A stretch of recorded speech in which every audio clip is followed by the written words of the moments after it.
Hello everyone, ఓం సంతోషి మాతాయ నమః. నా ఛానల్కి స్వాగతం. అందరికీ కూడా ఆ సంతోషి మాత ఆశీస్సులు ఉండాలని మనస్ఫూర్తిగా కోరుకుంటూ, ఒకసారి ఒక వృద్ధ దంపతులకు 7 కొడుకులు ఉండేవారు. వారు అన్ని విషయంలో అభివృద్ధి చెందిన వారు. అయినా చిన్న కుమారుడు మాత్రం పేదవాడైన ఒక ముసలమ్మ ఇంటిలో పెరిగి పెద్దవాడయ్యాడు. ఆ చిన్న కుమారుడు మంచి నాయికను వివాహం చేసుకుంటాడు.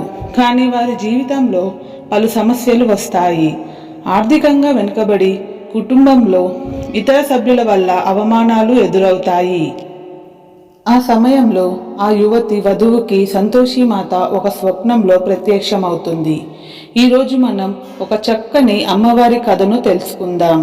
పూర్వం ఒకనాడు సర్వశాస్త్రాలు చదివినటువంటి, వేదాలలో దిట్టైనటువంటి, పురాణాల కథలన్నీ కూడా తెలిసినటువంటి సూత మహర్షి వారు శౌనకాది మహామునుల దగ్గరకు వెళ్ళినప్పుడు అతనికి సకల మర్యాదలు చేస్తారు. ఆ తర్వాత ఇలా అడుగుతారు, స్వామి, మీకు తెలియనటువంటి విషయం అంటూ ఏదీ లేదు. భూలోకంలో మనుషులు ఎన్నో కష్టాలు అనుభవిస్తున్నారు. సుఖం అంటే ఏమిటో మర్చిపోయారు. సుఖ సంతోషాలు లేనటువంటి జీవితం వ్యర్థం కదా. వాళ్ళని చూస్తుంటే చాలా జాలిగా ఉంది. వారికి సుఖ సంతోషాలు సమృద్ధిగా కలిగినటువంటి వ్రతం ఏదైనా ఉంటే దయచేసి వినవించండి అని చెప్పి శౌనకాది మహామునులు అందరూ కూడా వేడుకుంటారు. అప్పుడు మునులు అడిగిన ప్రశ్నకు సూత మహర్షి వారు ఈ విధంగా చెబుతారు, మునులారా, మీరు అన్నది నిజమే. సంతోషం లేని జీవితం వ్యర్థం. అది ఏ పని చేయడానికైనా బలాన్నిస్తుంది. సంతోషం లేనిదే ఎందులో కూడా రానిచ్చేది లేదు. అలాంటి సంతోషాన్ని ప్రసాదించేటువంటి దేవత సంతోషి మాత. ఆ దేవిని పూజించి ఆ వ్రతాన్ని ఆచరిస్తే మనుషులందరికీ సుఖ సంతోషాలు జరుగుతాయి. ఏ కోరిక కోరితే అది తప్పకుండా తీరుతుంది. నాకు ఈ విషయం గురించి వ్యాస మహర్షి వారు చెప్పారు. ఆ వివరాలను ఇప్పుడు మీకు చెబుతాను, వినండి. సాక్షాత్తు నారద మహర్షుల వారు ఆమెకు సంతోషి మాత అనేటువంటి పేరు పెట్టారు. ఆ తల్లి శుక్రవారం నాడు జన్మించింది కాబట్టి శుక్రవారం ఆమెను పూజించిన వారికి అన్ని సుఖాలు, చాలా సంతోషం కలుగుతుందని చెబుతారు. శౌనక మునులు అడుగుతారు, స్వామి, ఆమె యొక్క మహత్యం గురించి, ఆ వ్రత విధానం గురించి తెలియజేయండి అని అడుగుతారు. అప్పుడు సూత మహర్షి ఈ విధంగా చెప్పసాగాడు, మునులారా, ఉత్తర దేశంలోని శ్రీరంగపురంలో ఒక భూస్వామి ఉండేవాడు. అతనికి 7 కొడుకులు ఉండేవారు. వాళ్ళు చిన్నప్పుడు తండ్రి చనిపోతే తల్లి వారిని సాకింది. పెద్దయ్యాక ఆవిడ పనులు చూసుకుంటూ ఆమె అలాగే జీవనం గడిపేది. ఆ విధంగా పని వాళ్ళ సహాయంతో ఆవిడే పొలం పనులన్నీ కూడా జాగ్రత్తగా చూసుకుంటూ వచ్చేది. వాళ్ళు పెరిగి పెద్దయ్యాక తల్లికి విశ్రాంతినిచ్చి వాళ్ళు కూడా ఆ పని చేసుకుంటూ ఉండేవారు. 7 తల్లి అంటే ఎంతో అమితమైన ప్రేమ, భక్తి. అలాగే కానీ ఆఖరి కొడుక్కి తప్ప అందరూ అంటే వాళ్ళే మాలినటువంటి ప్రేమకి ఎక్కడున్నా తల్లికి అసలు ఆఖరి పిల్లవాడి మీద ఎక్కువగా తల్లికి ప్రేమ ఉంటుంది. అయితే మీకు ఎందుకో గాని అతనంటే అభిమానం లేదు. పాపం శ్రీకరుడికి అదేమీ తెలియదు. అందరూ కూడా పొలం పని చేస్తే అతను మాత్రం పాటలు పాడుతూ ఊర్లో గాలికి తిరుగుతూ ఎవరికి ఏ సాయం కావాలంటే అది చేస్తూ ఉండేవాడు. ఆ విధంగా అతనికి దైవభక్తి కూడా ఎక్కువగా ఉండేది. అందుకే దైవ భజనాలు చేస్తూ ఉండేవాడు. సోమరిపోతుగా తిరుగుతూ ఉండాడు. అటువంటి భావంతో తల్లి మిగతా అందరికీ భోజనం పెట్టిన తర్వాత మిగిలిన అన్నాన్ని, వాళ్ళు ఎంగిలి చేసిన ఆహారాన్ని శ్రీకరుడికి పెడుతూ ఉండేది.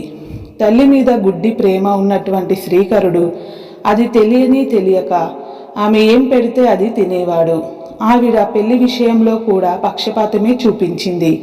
మిగతా వారందరికీ కూడా పెళ్లిళ్ళు చేసింది, కానీ ఇతనికి మాత్రం పెళ్లి చెయ్యలేదు. మిగతా వాళ్ళకి పిల్లలు కూడా పుట్టారు. అలా ఉండగా ఒకనాడు శ్రీకరుడు ఉద్యోగి నగరానికి చేరుకుంటాడు. అక్కడ సంతోషి మాత యొక్క పెద్ద గుడి కనిపిస్తుంది. అక్కడ ప్రతి ఏడు కూడా మహోత్సవంగా ఉత్సవాలు జరుగుతూ ఉంటాయి. శ్రీకరుడు ఉత్సవంలో పాల్గొనడానికి వెళ్తాడు. అక్కడ భక్తి పారవశ్యంతో పాటలు పాడుతూ వచ్చిన వాళ్ళందరూ కూడా ఆ పాటలు విని అంతని మెచ్చుకొని వెళ్తారు. అందులో సత్యవతి అనేటువంటి ఒక అందగత్తె చాలాసేపు అక్కడే కూర్చొని అతని పాటలు వింటూ ఉంటుంది. ఆమె బయటకు వచ్చేసరికి చీకటి పడుతుంది. ఇద్దరు రౌడీలు ఆమె వెంట పడతారు. ఆమె రక్షించండి రక్షించండి అని అర్థిస్తూ ఉండగా అటువైపుగా వెళ్తున్న శ్రీకరుడు వచ్చి ఆమెను కాపాడి ఆమెను ఇంటి దగ్గర జాగ్రత్తగా దింపుతాడు. సత్యవతికి చూపులోనే శ్రీకరుడు అంటే ఎంతో ప్రేమ ఏర్పడింది. అతను మరలా కనిపిస్తాడో లేదో అని ఆమెకు బెంగపడుతూ ఉండగా ఒకనాడు శ్రీకరుడు వాళ్ళ ఇంటి ముందు నుంచే వెళ్తూ ఉంటాడు. ఆమె తన అమ్మ నాన్నను పిలిచి ఇతనే నన్ను రక్షించాడని, ఇతన్నే నేను పెళ్లి చేసుకుంటాను అని చెప్తుంది. అందుకు వాళ్ళు కూడా అంగీకరించి వాళ్ళిద్దరికీ పెళ్లి చేస్తాను. ఆ విధంగా ఆ కొత్త దంపతులు ఒకనాడు శ్రీరంగపురానికి తిరిగి వస్తారు. అయితే శ్రీకరుడి భార్య ఎంతో అందంగా ఉంది. సూనరాశి అయినప్పటికీ కూడా తల్లి ప్రవర్తనలో మాత్రం ఎలాంటి మార్పు రాలేదు. ఈ విధంగా కొడుకుని చిన్న చూపు చూస్తూ ఉన్నవట్టి ఆ తల్లి అతని భార్యను మాత్రం ఎందుకు నెత్తిన పెట్టుకుంటుంది?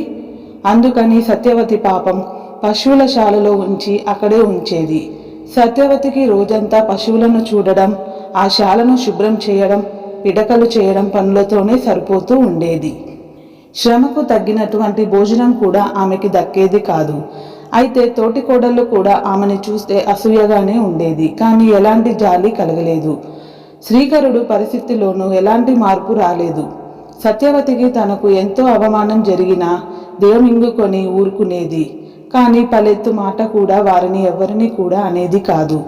కానీ శ్రీకరుడి విషయంలో తల్లి చూపించేటువంటి ఆ వ్యత్యాసం మాత్రం ఆమె సహించలేకపోయింది. పతియే ప్రత్యక్ష దైవం అని భావించేటువంటి సత్యవతి తనకు జరిగినటువంటి అన్యాయం వేలెత్తి చూపలేదు. కానీ భర్తకు జరుగుతున్నది మాత్రం అతనికి దృష్టిలోకి తీసుకువెళ్ళాలి అనుకుంటుంది. అదేవిధంగా అతని దృష్టిలో తీసుకువస్తుంది. తల్లి మీద అమితమైనటువంటి గౌరవం ఉన్నటువంటి శ్రీకరుడు ఆమె చెప్పిన మాటలను నమ్మలేదు. అప్పుడు సత్యవతి ఇలా అంటుంది, అవునా, మీ మీద మీ అమ్మగారికి అంత ప్రేమ ఉంటే మీకు అందరితో పాటు ఎందుకు భోజనం పెట్టదు? లేదా వాళ్ళు తిన్న తర్వాతే ఎందుకు పెట్టాలి అని ఒక సూక్ష్మమైనటువంటి ప్రశ్న వేస్తుంది. కావాలంటే మీరే చూసుకోండి అంటూ నమ్మకంగా చెబుతుంది సత్యవతి. ఇది జరిగినటువంటి కొన్నాళ్లకు ఒక పండుగ వస్తుంది. శ్రీకరుడు భార్య మాటలను పరిశీలించడానికి ఇదే అనువైనటువంటి సమయం అనుకుంటాడు. తనకు కడుపు నొప్పిగా ఉందని చెప్పి సాకు చెప్పి వంటింటి ఎదురుగా ఉన్నటువంటి వసరాల్లో చాప వేసుకొని పడుకుంటాడు. సన్నని గుడ్డు ముసుగా వేసుకొని అందులో నుండి తల్లి చేసేటువంటి చర్యలన్నీ గమనిస్తూ ఉంటాడు. ఇదేమి తెలియనటువంటి తల్లి యథాప్రకారం చేస్తున్నటువంటి లడ్డూలు, మిగతా పిండి వంటలు తగినటువంటి 6 కొడుకులకు పెట్టి వారు తినగా మిగిలినటువంటి పదార్థాలను తీసుకొచ్చి శ్రీకరుడికి పెడుతుంది. అప్పుడు అతను ఇలా అనుకుంటాడు, దైవంగా ఆమె నమ్మేటటువంటి ఆ తల్లి తనకు చేసేటువంటి ఇంతటి మోసాన్ని సహించలేనటువంటి శ్రీకరుడికి విపరీతమైనటువంటి కోపం వస్తుంది. నాకు ఆకలిగా లేదు, వద్దు అని అంటే శ్రీకరుడు ఆ తర్వాత కొన్ని నిమిషాలయ్యాక రేపు నేను కొన్ని రోజులు ఊళ్ళో తిరిగి వస్తానని చెప్పి అప్పుడు కానీ తనకు శాంతి దొరకదని చెబుతాడు. తల్లికి చీమ కుట్టినట్టు కూడా లేదు. అందుకని ఇలా అంటుంది, అవునా, రేపటిదాకా ఎందుకు, ఇదిగో ఇప్పుడే వెళ్ళిపో అని అంటుంది.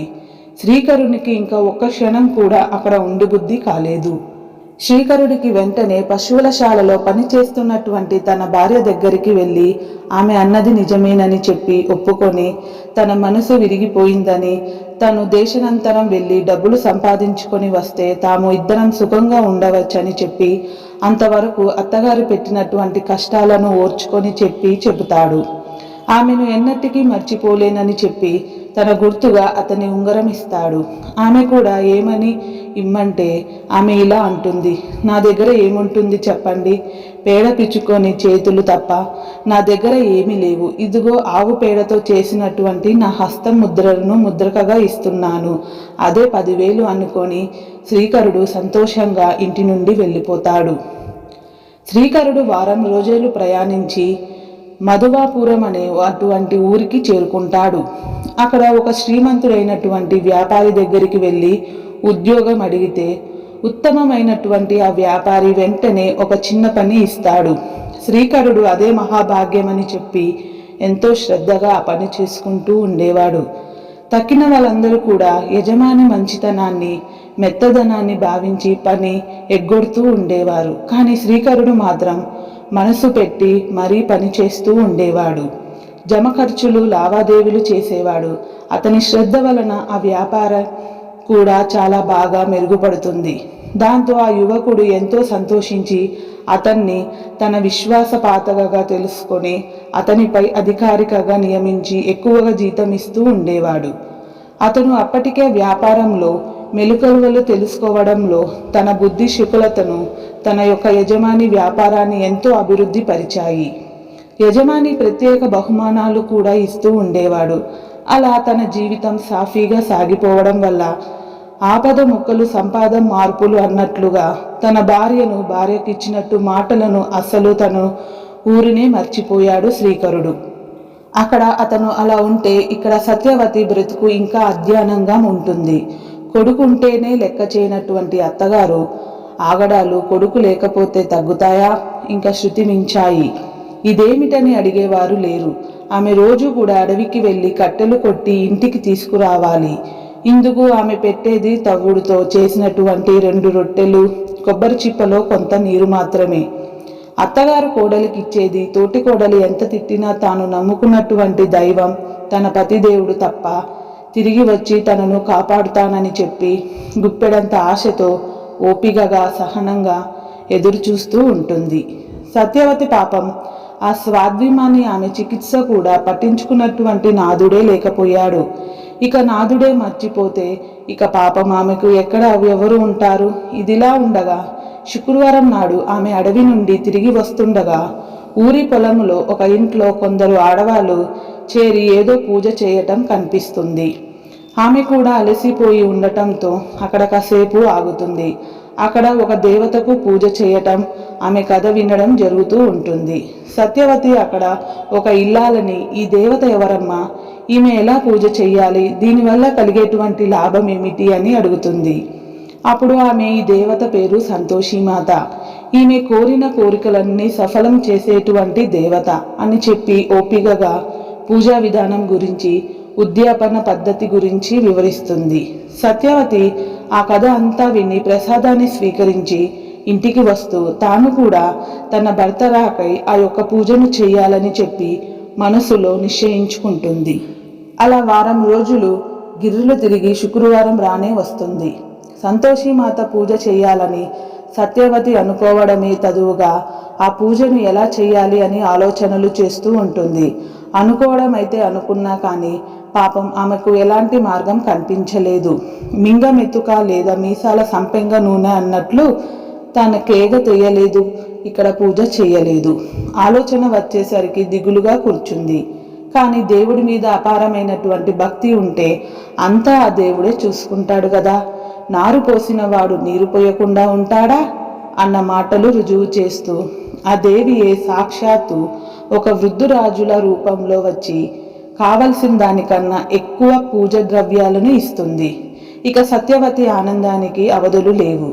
సాయంకాలం వరకు ఉపవాసం ఉండి పూజ చేసి కథ చెప్పుకొని మంగళహారతి ఇచ్చి ప్రసాదం తనకు కావలసిన వారికి పంచుతుంది. తన భర్త త్వరలోనే తిరిగి రావాలని చెప్పి తల్లిని ప్రార్థిస్తుంది.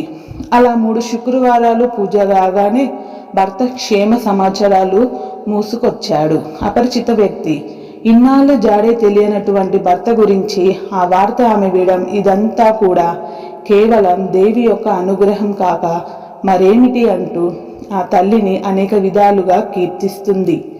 ఇక ఆమె ఎంతో సంతోషించి రెట్టింపు ఉత్సాహంతో పూజ కొనసాగిస్తుంది. 7వ వారం పూజ అయిందో లేదో అదే వ్యక్తి వచ్చి భర్త ఇచ్చాడని చెప్పి 200 రూపాయలు ఇచ్చి మాయమైపోతాడు. సత్యవతికి ఆశ్చర్యం వేస్తుంది, కానీ ఆనందం కలగలేదు. ఆమె కోరింది భర్త కాని భర్త ఇచ్చేటువంటి డబ్బు కాదు. దాంతో ఆమెకు నిరాశ, నిస్పృహాలు కలుగుతాయి. పిచ్చి పట్టినట్లుగా ఉంటుంది. కానీ ఆమెకు కలిగినటువంటి ధనప్రాప్తిని చూసి అత్త, తోటి కోడళ్ళు అసూయ కలుగుతుంది.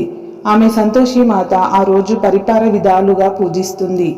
భర్తను తొందరగా రప్పించమని చెప్పి ఆ దేవిని వేడుకుంటుంది. రాత్రి సంతోషిమాత శ్రీకరుడి కలలో కనిపించి అతనిని మెత్తగా ఇలా మందలిస్తుంది. నాయనా, నువ్వు ఇక్కడ సుఖంగా ఉన్నావు, కానీ అక్కడ నీ భార్య పరిస్థితి ఎలా ఉందో కొంచెమైనా ఆలోచించావా? ఆమె నీ కోసం ఎంతగా పరితపిస్తుందో తెలుసా? ఇప్పటికైనా వెంటనే ఇంటికి బయలుదేరు, వెళ్ళు అంటూ చెబుతుంది. ఇక శ్రీకరుడు దేవి కలలోకి వచ్చినందుకు చాలా సంతోషిస్తాడు. అలాగే వెంటనే ఆగమేఘాల మీద ఇంటికి వెళ్దాం అనుకుంటాడు. కానీ ఉద్యోగ ధర్మం అడ్డుగా వస్తుంది. యజమాని తన మీద పెట్టుకున్నటువంటి బాధ్యతను తాను ఎలా మర్చిపోతాడు? అదే కాక అదే సమయంలో తన యజమాని తీర్థయాత్రలకు వెళ్తాడు. డబ్బు లావాదేవీలు అలాగే ఉంటాయి. అతను ఇవ్వవలసినటువంటి బాకీలు, తమకు చెల్లించవలసింది బాకీలు రెండూ ఉంటాయి. దేవితో కూడా అదే చెబుతాడు. అమ్మా తల్లి, నాకు వెళ్ళాలనే ఉంది, కానీ యజమాని రాకుండా నేను ఎలా వెళ్ళగలను? తల్లి, ఈ లావాదేవీలు చూడకుండా వెళ్తే నమ్మక ద్రోహం చేసినట్లు అవుతుంది కదా. అతను రాగానే వెళ్తానమ్మా అని అనుకుంటాడు. ఇక ఆకలి జారి చేస్తున్నటువంటి ఆ దేవికి ఆ విషయం గురించి తెలియదా? సర్వంతర్యామి కదా ఆమె. మరి ఆ తల్లికి తెలియకుండా ఉంటుందా? అందుకే మార్గం చెప్పింది. నీవేమీ సఖ్య పెట్టుకోవద్దు. రేపు పొద్దున్నే లేచి స్నానం వగైరా చేసి నన్ను ధ్యానించి తప్పకుండా నేతి దీపం పెట్టి నమస్కరించి దుకాణంలో కూర్చో అంటూ పనులు సక్రమంగా జరుగుతాయని తల్లి ఆయనకు చక్కగా ధైర్యాన్ని నూరిపోస్తుంది. అమ్మవారే మార్గం చూపించిన తర్వాత ఇక సందేహం ఎందుకు? శ్రీకరుడికి ఉదయాన్నే లేచి అమ్మవారు చెప్పినట్టు పనులన్నీ కూడా తూచా తప్పకుండా చేసి దుకాణంలో కూర్చుంటాడు. అంటే దేవి చెప్పినట్టుగా రావాల్సినటువంటి పైకి అంతా కూడా తకతకా వచ్చేసింది. అతను ఇవ్వవలసిందంతా కూడా ఇచ్చేస్తాడు. సాయంకాలం అయ్యేసరికి పనులన్నీ సునాయాసంగా అయిపోతాయి. ఇదంతా దేవి చూపించినటువంటి మహిమే కదా అని అనుకుంటాడు. యజమాని కొడుకులకు వ్యాపారం అప్పజెప్పి తన ఇంటి పరిస్థితిని వివరించి మర్నాడు పొద్దున్నే బయలుదేరు. అలా వచ్చేసరికి కట్టెలు మోపును పట్టుకొని ఉన్నటువంటి ఒక యువతి మూయలేక ఎవరు కనిపిస్తారు, ఎవరుద్ది అని దీర్ఘంగా చూడగా తన భార్య ఆమె చిక్కి శల్యమైంది. అది చూసేసరికి అతడి మనసు వికలమవుతుంది. ఆమెకు కనపడకుండా ఇంటికి చేరుకుంటాడు. తల్లి లేనిపోని ప్రేమ కురిపిస్తుంది. సత్యవతి ఇంకా కాసేపటికి ఇంటికి వచ్చి, అత్త, కట్టెల మోపు తెచ్చాను, మీరు ఇచ్చేటువంటి ఆ 2 దంపెడు రొట్లు, కొబ్బరి చిప్పలో నీళ్లు నాకు ఇవ్వండి, చాలా ఆకలిగా ఉంది అని అంటుంది. సత్యవతి ఇక అత్తగారు ఇలా అంటుంది. వెళ్ళిన తర్వాత నుంచి నీ పెళ్ళం బెంగ పెట్టుకొని చిక్కిపోయింది అంటుంది. తల్లి మాటల్లో ఉన్నటువంటి సత్యం ఎంతో గ్రహించాడు శ్రీకరుడు. తల్లికి కూడా దొంగకు తేలు కుట్టినట్లు అవుతుంది. అమ్మా, నాకు అంతా అర్థమవుతుంది. మేము ఇంకా వేరే కాపురం పెడతాము అనుకుంటున్నాం అని చెప్పి భార్యతో కలిసి ఆ ఊర్లోనే ఒక అద్దె ఇంట్లో ఉండి సాగాడు. శ్రీకరుడు తిరిగి వచ్చినటువంటి 2 రోజుల్లోనే శుక్రవారం వస్తుంది. సత్యవతి సంతోషిమాత యొక్క వ్రత ఉద్యాపన చేద్దామనుకొని అత్తగారిని, బావగారులను, తోటికోడలను పిలుస్తుంది. వాళ్ళ పిల్లలు కూడా భోజనం చేయాలని చెబుతుంది. అయితే అసలే శ్రీకరుడు అంటే ఎవరికి పడదు. అందులో వాళ్ళకన్నా ధనవంతులు అయ్యారని దాంతో వారి మీద ఇంకాస్త ఎక్కువ అసూయ ఏర్పడుతుంది. వాళ్ళు ఎవరు వెళ్లకుండా పిల్లలను మాత్రమే పంపిస్తారు. అది కూడా వాళ్ళ మీద ప్రేమతో కాదు, వ్రతభంగం చేయమని చెప్పి కుటిలమైనటువంటి మార్గాలు చెప్పి ఆ పిల్లలను పంపిస్తారు. పిల్లలు కూడా అలాగే ప్రవర్తిస్తారు. ఎన్ని మధురమైనటువంటి ఎటువంటి పదార్థాలు వడ్డించినా కూడా మాకు నచ్చవు, మాకు పులుపు కావాలి అని అంటారు. సత్యవతి రేపు పెడతానమ్మా అని చెబుతుంది. వింట్లట్లే విని భోజనం చేసి మాకు కొంచెం చిల్లర కావాలి అని అడుగుతారు. చిల్లర ఇవ్వకూడదని చెప్పి తెలిసినా కూడా జాలి గుండె కలిగినటువంటి సత్యవతి కాదనలేక కొన్ని డబ్బులు ఇస్తుంది. వారు వెంటనే దుకాణానికి వెళ్ళి చింతపండు కొనుక్కొని అటల్ ఎదుటే తింటారు. పాపం పనిలో పడినటువంటి సత్యవతి అది గమనించలేదు. చేయవలసిన పనంతా చేసేసి ఆ పిల్లలు ఇంటికి వెళ్ళిపోతారు. అయితే ఈ వ్రతభంగమైనటువంటి ఇక్కట్లు పాలు అవుతారన్నమాట. నిజమాని నిరూపిస్తూ రాజభటులు శ్రీకరుని తీసుకురావడానికి వస్తారు. చిల్లి గవ్వ సంపాదన లేనటువంటి శ్రీకరుడు ఒకేసారిగా ఇంత శ్రీమంతుడు ఎలా అయ్యాడు? సంజాయిషి ఇవ్వాలని చెప్పి ఇది దొంగ డబ్బునే అని మనం చెప్పి రాజుగారికి అనుమానం వచ్చిందని చెబుతాడు. శ్రీకరుణ్ణి తీసుకెళ్లగా గానే సత్యవతి విలవిలా ఏడుస్తూ దేవి పాదాలకు సాష్టాంగ నమస్కారం చేసి, తల్లిని భక్తురాలైనటువంటి నన్ను ఇలా ఎందుకమ్మా ఇబ్బందులు పాలు చేస్తూ ఉన్నావు? ఇది మీకు న్యాయమేనా? నేను ఏ తప్పు చేశాను తల్లి? ఒకవేళ ఏదైనా గాని తప్పు చేస్తే క్షమించు, కరుణించు తల్లి. నాకు నీవు తప్ప ఎవరున్నారమ్మా అని ప్రార్థిస్తుంది. ఇక అమ్మవారు కోపంగా, ఉద్యాపనం చేశావు, నువ్వు బాలిక చివరిగా చిల్లర ఎందుకు ఇచ్చావు? అది దక్షిణ ఇచ్చినట్టే కదా. వాళ్ళు చింతపండు తిన్నారు అంటే పులుపు తిన్నట్లే, ఇవి చేస్తే వ్రతభంగం కదా అని అంటుంది. సత్యవతులు చేతులు జోడించి మనస్ఫూర్తిగా క్షమాపణ కోరుకుంటుంది. తల్లి ప్రధానంగా నన్ను క్షమించు, పిల్లలకు ఇచ్చినా కానీ దక్షిణ ఇవ్వలేదు. వారు చెడ్డ తలంపులతో ఆ డబ్బులతో చింతపండు కొనుక్కొని తిన్నటువంటి సంగతి సత్యవతికి నాకు అస్సలు తెలియదు. అమ్మా, నా తప్పు క్షమించు, మరలా ఎలాంటి లోపాలు లేకుండా ఉద్యాపన చేస్తాను అంటూ దేవిని ప్రార్థించి ప్రసాదాలు చేసుకుంటుంది. మరలా 8 మంది అబ్బాయిలను పిలిపించి పిండి వంటలతో భోజనం పెట్టి వస్త్రాలను ఫలాలను ఇచ్చి వారిని తృప్తిపరుస్తుంది. ఉద్యాపనం నిర్వజంగా జరుగుతుంది. ఆ తర్వాత సంతోషీదేవి కూడా ఆమె శ్రద్ధ భక్తులను ఎంతో సంతోషించి, సత్యవతి, నీవేమీ విచారణ అవసరం లేదు. నీ భర్త రాజుగారి వలన సన్మానం పొంది నీ దగ్గరికే వస్తాడు. నీ విచారణను పోగొట్టుకో. శ్రీకరుని అంతా డబ్బు ఎలా వచ్చింది అని వివరించగానే శ్రీకరుడు అక్షరం పొల్లు పోకుండా తన యజమాని విశేషాలన్నీ కూడా రాజుగారికి వివరించాడు. సంతోషీదేవి రాజుకు శ్రీకరుడిపై మంచి అభిప్రాయాన్ని కలిగించే విధంగా చేస్తుంది. దేవి యొక్క కృప వలన రాజు అతన్ని సత్యవాడి అని చెప్పి విశ్వసించి అమ్మవారు సత్యవతికి ముందే చెప్పిన విధంగానే ఘనంగా సత్కరించి పంపిస్తాడు. ఆ విషయం ఊరంతా విని ఆనందిస్తారు. శ్రీకరుని మెచ్చుకుంటారు. కానీ తల్లి సోదరుడు వదిన ప్రవర్తనలో మాత్రం ఏమీ మార్పు లేదు. వాళ్ళ అసూయ ఇంకాస్త ఎక్కువైపోయింది. వాళ్ళ అవసరం తీరిపోయింది కదా, ఇంకా పూజలు ఎందుకు అన్నటువంటి స్వార్థమైనటువంటి చింతన లేకుండా సత్యవతి శ్రీకరుడు సంతోషిమాతను పూజిస్తూనే ఉండేవారు. దేవి వాళ్ళ భక్తిని మెచ్చి నగరం చివర ఉన్నటువంటి గుడి నుండి వాళ్ళింటికి ఒకరోజు వస్తానని చెబుతుంది. సత్యవతి ఆనందానికి పట్టపగలే లేవు. ఎంతో ఆశతో ఎదురు చూస్తూ ఉంటుంది. అన్నట్లుగానే దేవి బయలుదేరింది. కానీ వికారమైన రూపాన్ని దాల్చి ఆమె మహాభూతం అని చెప్పి భయపడి అందరూ లోపలికి వెళ్ళిపోయి తలుపులు మూసుకుంటారు. కొందరు కిటికీలో నుంచి తొంగి చూస్తూ ఉంటారు. సత్యవతి మాత్రం ధైర్యంగా విధి వాకిలి తెరిచి గుమ్మంలో నిలబడి ఉన్నటువంటి దేవిని దగ్గరకు రాగానే కొంచెం కూడా బెదరకుండా అమ్మవారికి సాష్టాంగ నమస్కారం చేసి సాధారణంగా లోపలికి వెళ్ళి పూజ గృహలో ఆసనం మీద కూర్చొని పెడుతుంది. వెంటనే దేవి ప్రసన్నమైనటువంటి రూపాన్ని దాల్చి సత్యవతిని ఆశ్చర్యపరుస్తుంది. సత్యవతి ఆమెను పూజించి వరాలు పొందుతుంది. దేవి అనుగ్రహంతో వారికి ఒక కొడుకు పుడతాడు. వాడు ఎంతో ఆనందిస్తారు. కాలక్రమేణా సత్యవతి భక్తికి మెచ్చి అమ్మ ఆమెను అనుగ్రహించడం చూసినటువంటి ఆమె గారు తోటి కోడళ్ళు ఆమె మీద అసూయ ద్వేషాలు మాని ఆమెను శ్రీకరుని పుత్రుని ఎంతో ప్రేమగా చూడసాగారు. సంతోషిమాత యొక్క మహత్యాన్ని తెలుసుకున్నవారు అలాగే ఆ ఊరి ప్రజలు కూడా ఆ దేవిని విధి విధాలుగా ఆచరించి పూజించి సకల సౌఖ్యాలను పొందేవారు. శాంతిమూర్తి అయినటువంటి ఈ సంతోషిమాత కోరిన కోరికలను ఎటువంటి కల్పవల్లి కాబట్టి మనుషులందరికీ సుఖ సంతోషాలు ఇచ్చేటువంటి దేవి సంతోషీదేవి.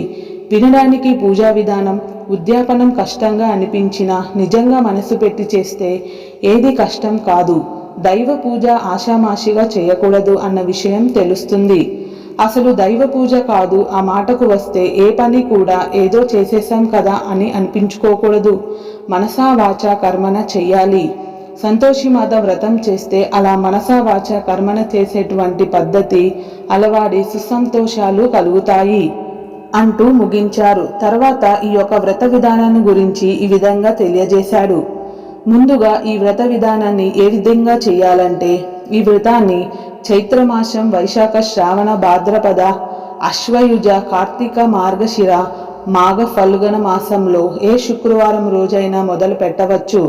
ఇక జ్యేష్ఠ ఆషాఢ అశ్వపుష్య మాసాల్లో మొదలు పెట్టకూడదు. ఆడ మగ ఎవరైనా చేయవచ్చు కానీ కొన్ని నియమాలు నిష్టలు తప్పకుండా పాటించాలి. శుక్రవారం రోజు ఉపవాసం ఉండాలి.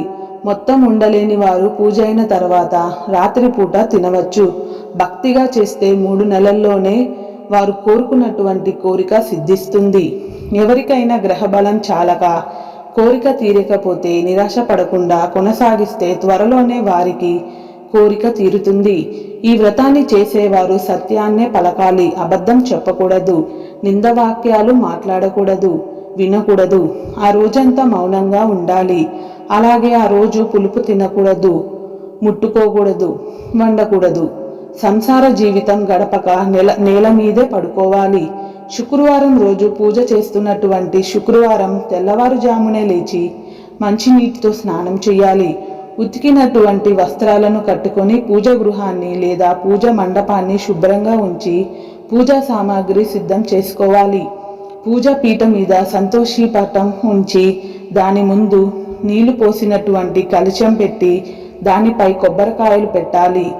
తర్వాత నీటికి పూజ చేసి వినాయక పూజ, నవగ్రహ పూజ, అష్టదిక్పాలకుల పూజ, పూర్ణ కలశ పూజ చెయ్యాలి. ఒక కలశం మీద ఒక పాత్రను పెట్టి అందులో బెల్లంతో కూడా చేసినటువంటి శనగలు ఉంచాలి. తర్వాత సంతోషి మాతను పూజించి బెల్లాన్ని శనగలను నైవేద్యంగా పెట్టాలి. బాగా పండినటువంటి పండ్లను కూడా అమ్మవారికి నైవేద్యంగా పెట్టవచ్చు. అలాగే నేటి దీపం మాత్రమే వెలిగించాలి. పూజ అయిన తర్వాత తప్పకుండా కథ వినాలి. పునః పూజ చేయాలి. ప్రసాదాన్ని 3 భాగాలుగా చేసి ఒక భాగాన్ని కథ చెప్పినటువంటి బ్రాహ్మణులకు ఇచ్చి మరొకటి ఆవుకు పెట్టి మిగతాది అందరికీ పంచాలి. ప్రసాదాన్ని వడ్డించే ముందు సంతోషి మాతకు మంగళహారతి పాట పాడుతూ ఇవ్వాలి. ఇలా కోరికలు తీరే వరకు భక్తి శ్రద్ధలతో చేసి తర్వాత ఉద్యాపన చేయాలి. ఉద్యాపన చేసి ఇటువంటి శుక్రవారం యథావిధిగా పూజ అయిన తర్వాత 8 మంది అబ్బాయిలకు, 1 బ్రాహ్మణులకు, 1 ముత్తైదువకు భోజనం పెట్టాలి. ఈ భోజనంలో పులుపు ఉండకూడదు. తర్వాత వాళ్లకు పూలు పండ్లు ఇవ్వాలి, కానీ దక్షిణ మాత్రం ఇవ్వకూడదు. కావాలంటే బట్టలు పెట్టవచ్చు. మహాత్ములారా, ఇలా ఎవరైతే సంతోషి మాతను పూజిస్తారో వారికి ఉన్నటువంటి దరిద్రం అంతా తొలగిపోయి సుఖ సంతోషాలు కలుగుతాయి. కోరినటువంటి కోరికలు తీరుతాయి. కానీ మాత్రం లోపం చేసిన దేవికి కోపం వచ్చి కష్టాలు పాలు చేస్తుంది. అందుకని నియయ నిష్ఠాలతో ఎలాంటి లోపం రాకూడదు అంటూ శౌనకాది మహామునులందరికీ కూడా సూత మహర్షుల వారు సంతోషి మాత యొక్క వ్రత కథను, వ్రత విధానాన్ని ఈ విధంగా తెలియజేసి ముగించారు. మనందరిపై కూడా ఆ తల్లి అనుగ్రహం ఎప్పుడు ఉండాలని మనస్ఫూర్తిగా ఆమెను వేడుకుంటూ ఈ వివరణ ఇంటితో ముగిస్తున్నాను. చూశారు కదండి. ఈ వీడియోని మీకు నచ్చినట్లయితే తప్పకుండా లైక్ చేసి మన ఛానల్ని సబ్స్క్రైబ్ చేయండి. Thank you.